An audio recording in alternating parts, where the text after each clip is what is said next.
আমি নিজে একজন চাষির বাড়ির ছেলে এবং এখনো আমি আমার পেশা হিসাবে কৃষক বলে লিখি, কারণ আর কিছু করি না। রাজনীতির সঙ্গে যুক্ত আছি, কিন্তু রাজনীতির বাইরে অনেক কিছু করি আমি। আর যেহেতু আমার উপরে এখন রাজনীতির চাপ নাই, দায়িত্ব নেই, সেজন্য আমি সময় পেয়েছি। আমার মনে হলো আমার পূর্বপুরুষ যে চাষ করে এসছে, সেই চাষিদের অবস্থা এখনো ভালো নয়।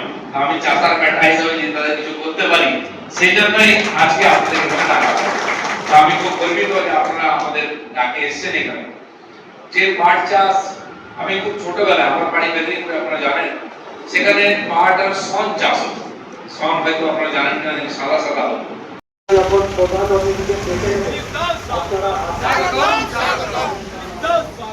স্বাগতম স্বাগতম বাংলা মায়ের দেওয়াল ছেড়ে দিলীপ দাস স্বাগতম স্বাগতম স্বাগতম বাংলা মায়ের দেওয়াল ছেড়ে দিলীপ